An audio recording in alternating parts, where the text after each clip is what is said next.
What's up, Saikodumps? It's Crypto here, and you're watching episode number 3 of Saikodump. Today we're going to talk about the Yowie. Let's jump right in there. This is Motherfucking Saikodump.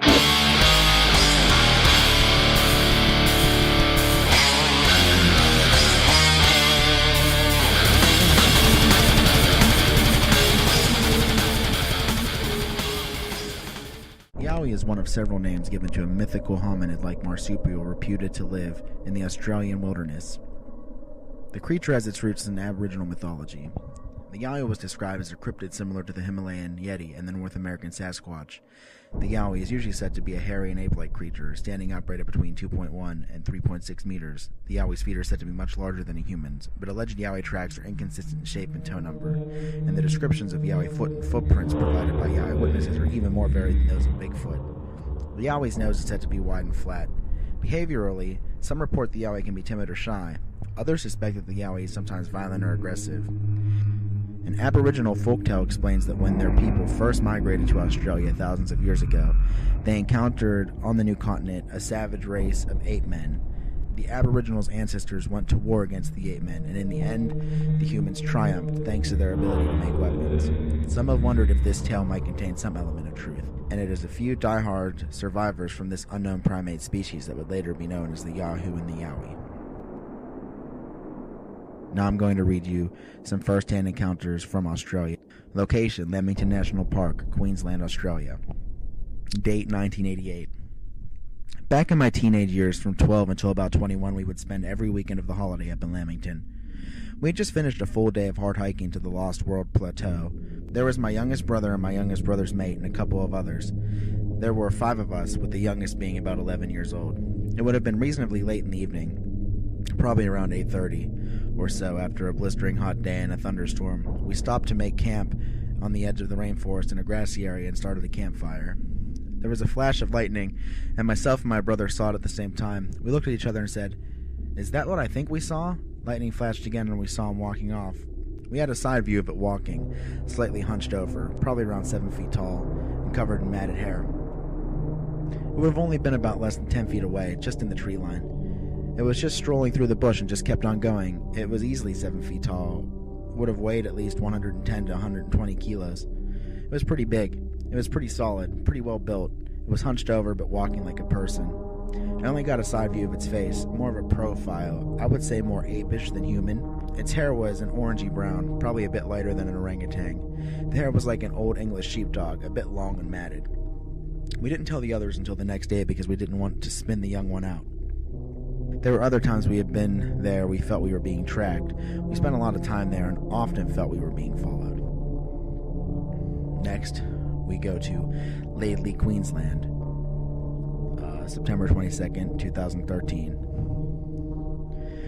We had been out to see my nephew play football in Laidley, and we were coming home. On a road we traveled regularly down the range towards Grantchester. There was a car only 30 or 40 meters ahead of us, and the first thing I noticed was it touched its brake light and then kept going. I looked to the side of the road and I saw it. It was about my height and looked just like a person standing on the side of the road, only about 50 meters away from us at that stage. I looked at it, then back in the rear vision mirror, and then looked at my wife and said, "What the heck was that?" And when I looked across, it had dropped and started running on all fours towards the scrub. It went from standing up on 2 feet to down on all fours, and my wife said, "Is that a bear?" And I said, "I don't know. I can't figure that one." The car in front touched his brakes as if you saw a kangaroo or something, but I actually slowed right down. I think they must have just caught something in the corner of their eye but kept going. But that's what made me alert, was that they had touched their brakes, and immediately I was looking for a roo on the left side of the road, but it turned out to be no roo.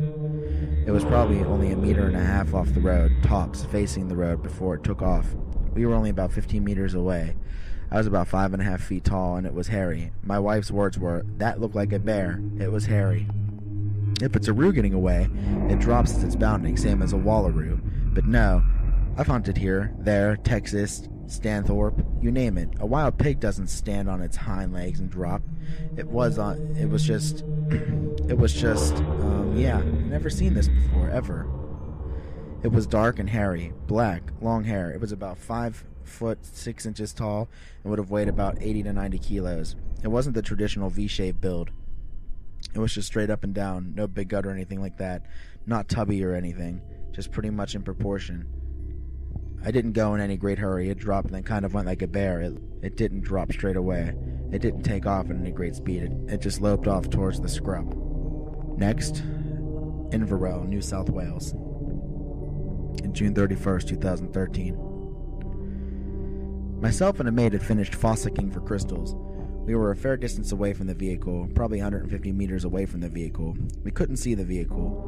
We could smell a kind of smoky smell, like an electrical smell and all this. It was real bad. It was around 2 o'clock, somewhere around in that time period. I've never smelt that smell before.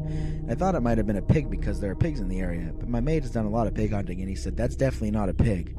It was like, you know how a computer blows up and you get that electrical type smell around it? A bit like that. And there was this wet dog, dead dog kind of smell as well. It was very strong. It was there for around 15 or 20 minutes. We didn't think much of it, just kept digging until it was time to go home. There are a couple of sounds like there was someone near the car, but it's a bit hard for someone to be out near the car when we're right out in the bush, you know? I stood up to have a look, but there was no one there. There were a few noises like things being flung through the bush, but I thought it might have been a kangaroo or a pig or something. But when we actually got back out on the road heading home back towards Inverell, we saw this thing.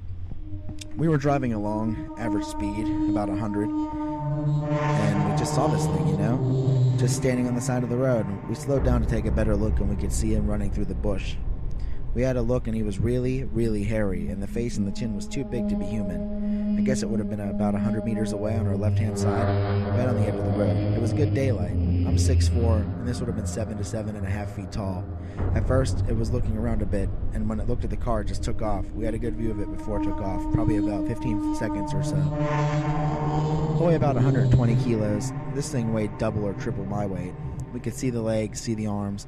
The arms came down a bit past its waist. The legs were thick, and he was pretty tall. It was a brownish, reddish, blacky color. Darker below. The face was more reddish. The hair was long, woolly, and unkempt, maybe 2 inches long. The hair was everywhere. The face looked apish, hair all over the face, like a gorilla type of thing. Like what you'd see on TV, you know? Masculine in the face. It was solid, it was thick, and had a big head. Bigger than mine, roundish human type head, just big. We slowed down so we could see what it was, and we were watching it run through the bush. It ran like a human, but extraordinarily fast. I couldn't run that fast through the bush without falling over. Man, it was moving. And the scrub was pretty open so we could see it. Spoke to my grandfather because he used to mine out there, and he said he's seen them too. You hear the myths, but when you see it, it's like, whoa, I can't believe I've actually seen one.